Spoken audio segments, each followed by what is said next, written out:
আল্লাহর হাবিব সাল্লাল্লাহু আলাইহি ওয়াসাল্লাম কাজের প্রতি যেমন উৎসাহিত করেছেন, ঠিক তেমনি ভাবে ভিক্ষাবৃত্তিকে আল্লাহর হাবিব সাল্লাল্লাহু আলাইহি ওয়াসাল্লাম নিরুৎসাহিত করেছেন। ইসলাম কাজ করাকে সমর্থন করে, ইসলাম কাজের প্রতি উৎসাহিত করে এবং ভিক্ষাবৃত্তিকে নিরুৎসাহিত করে। ইসলাম ভিক্ষাবৃত্তিকে কখনো সমর্থন করে না। একটি ঘটনা আপনারা সকলেই জানেন, হাদিসের মধ্যে এসেছে, আবু দাউদ শরীফের হাদিস। এক আনসারী সাহাবী আল্লাহর রাসূল সাল্লাল্লাহু আলাইহি ওয়াসাল্লামের কাছে এসে বললেন, কাছে এসে কিছু চাইলেন। এক আনসারী সাহাবী তিনি আল্লাহর রাসূলের কাছে এসে কিছু চাইলেন। তখন আল্লাহর রাসূল সাল্লাল্লাহু আলাইহি ওয়াসাল্লাম ইরশাদ করেছেন, আমা ফি বাইতিকা শাই, তোমার ঘরে কি কিছু নেই? এক ব্যক্তি আল্লাহর রাসূলের কাছে চাইলেন, আল্লাহ রাসূল বললেন, আমা ফি বাইতিকা শাই, তোমার ঘরে কি কিছু নেই? তখন ওই সাহাবী উত্তর দিলেন, ইয়া রাসূলুল্লাহ, আমার ঘরে দুটি জিনিস রয়েছে। একটি কম্বল রয়েছে, ওই কম্বলের একটা অংশ আমি গায়ে দিই, আরেকটা অংশ আমি মাটিতে বিছাই। আরেকটি কাঠের জগ রয়েছে। আল্লাহর হাবিব সাল্লাল্লাহু আলাইহি ওয়াসাল্লাম বললেন, যাও তুমি ঘর থেকে ওই দুটো জিনিস নিয়ে আসো। ওই ব্যক্তি গিয়ে ঘর থেকে তার কম্বল এবং পানি খাওয়ার জগ নিয়ে আসলেন এবং আল্লাহর রাসূলের কাছে দিলেন। আল্লাহর রাসূল সাল্লাল্লাহু আলাইহি ওয়াসাল্লাম ওই দুটি জিনিস নিজ হাতে ধরে এভাবে তিনি ধরলেন এবং বললেন, কে আছো এই দুটি জিনিস কিনে নিবে? সাহাবায়ে কেরামের সামনে বললেন, তোমাদের মধ্যে কে আছো এই দুটি জিনিস কিনে নিবে? এক সাহাবী তখন বললেন, আনা আখুযু বিদিরহাম ইয়া রাসূলুল্লাহ, আমি এক দিরহামের বিনিময়ে এই দুটো জিনিস কিনে নিতে চাই। আল্লাহর রাসূল সাল্লাল্লাহু আলাইহি ওয়াসাল্লাম তখন বললেন, এক দিরহাম, এক দিরহাম, এক দিরহাম, যেভাবে নিলামে ঢাকা হয়, যে এক দিরহাম থেকে বেশি দেওয়ার কেউ আছো?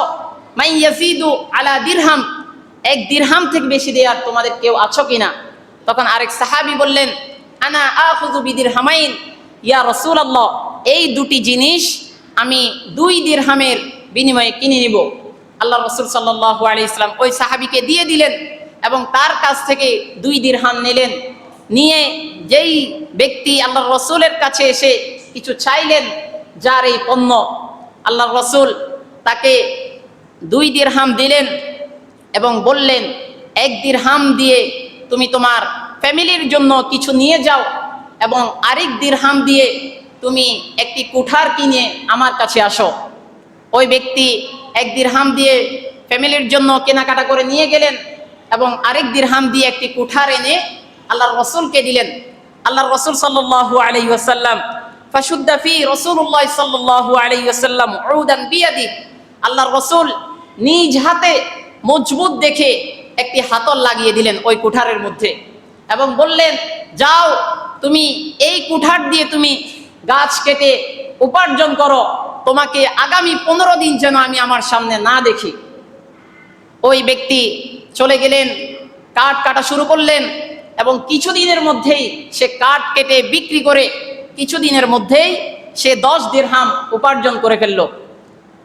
এরপরে একদিন আল্লাহর রাসূলের সাথে দেখা হলো, তখন তিনি বললেন যে, তোমার জন্য কাঠ কেটে এভাবে উপার্জন করা উত্তম নাকি ভিক্ষাবৃত্তি করা উত্তম? অর্থাৎ তোমার জন্য ভিক্ষাবৃত্তির চাইতে এভাবে উপার্জন করা তোমার জন্য উত্তম। আল্লাহর রাসূল সাল্লাল্লাহু আলাইহি ওয়াসাল্লাম ওই ব্যক্তিকে বললেন, যে ব্যক্তি ভিক্ষাবৃত্তি করে ওই ব্যক্তির কিয়ামতের ময়দানে তার চেহারার মধ্যে মুখমণ্ডলে গোশত থাকবে না। এই হাদিস থেকে আমরা কি বুঝতে পারলাম? এই হাদিস থেকে আমাদের শিক্ষা কি? আল্লাহর রাসূলের কাছে কিছু চাইতে এলেন, আল্লাহর রাসূল চাইলে তাকে 1-2 দিরহাম দিয়ে দিতে পারতেন, কিন্তু তিনি তা করলেন না। বরং আল্লাহর রাসূল তাকে কাজের শিক্ষা দিলেন, তুমি ভিক্ষাবৃত্তি করো না। আল্লাহর রাসূল যদি তাকে ওই বেলায় কিছু দিয়ে দিতেন, সে ওই বেলা খেয়ে পরের বেলায় আরেকজনের কাছে যেত যে, আমার তো কিচ্ছু নেই, আমাকে কিছু দেন। আল্লাহর রাসূল এটা করলেন না, তাকে কাজের নির্দেশ দিলেন, তাকে নিজ হাতে কুঠারের হাতল লাগিয়ে দিলেন এবং উপার্জন করে খাওয়ার জন্য বললেন। এখান থেকেই বলা হয়ে থাকে, নবীর শিক্ষা করো না ভিক্ষা, মেহনত করো সবে। নবীর শিক্ষা কি? ভিক্ষা করা যাবে না, বরং মেহনত করতে হবে। আল্লাহর রাসূল এই শিক্ষা আমাদেরকে দিয়েছেন।